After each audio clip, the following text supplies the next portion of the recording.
ఆయన ఎస్ఐ. ఆయన గారి మనవరాలంటే ఆయనకు ఎంతో ప్రేమ. మనవరాలికి కారు నేర్పాలని ఆరాటపడ్డారు. పాపకు స్టీరింగ్ ఇచ్చి పక్క సీట్లో కూర్చున్నారు. అంతే, రోడ్డుపై వెహికల్ ఆగిపోయి ట్రాఫిక్ జామ్ అయింది. దీంతో ఆ మార్గంలో వస్తున్న వాహనదారులు విసిగెత్తిపోయారు.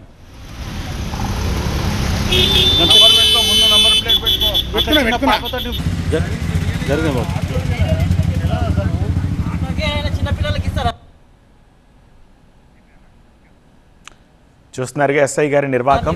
ఏఆర్ వింగ్ ఎస్ఐ తిరుపతి 6 ఏళ్ల మనవరాలికి రోడ్డుపై కారు డ్రైవింగ్ నేర్పిస్తున్నాడు.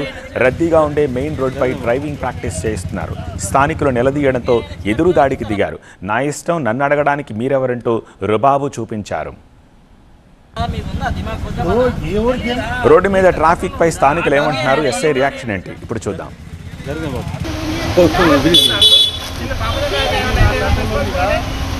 బండి టోటల్ ఇది ఆటో గేరు బండి నా కంట్రోల్ ఉంది. అయితే చెప్పండి, చెప్పు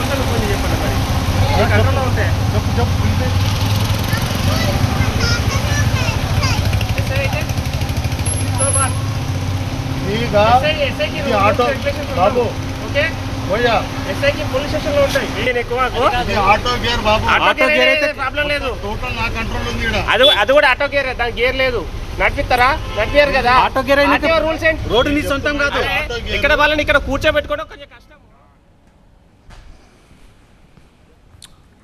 పేరు తిరుపతి. ఏఆర్ వింగ్లో ఎస్ఐగా విధులు నిర్వహిస్తున్నారు. నార్సింగి పోలీస్ స్టేషన్ పరిధిలో కారు వేసుకుని రోడ్డు మీదకి వచ్చారు.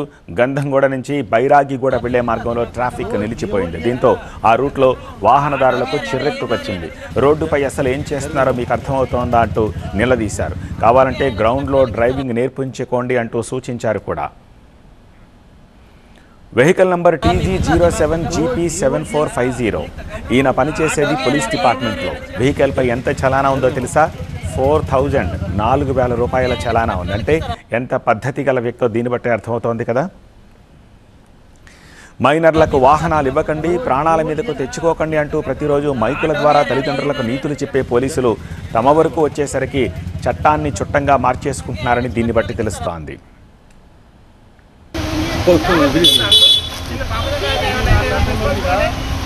బండి టోటల్ ఇది ఆటో గేరు బండి నా కంట్రోల్ ఉంది. అయితే చెప్పండి, చెప్పు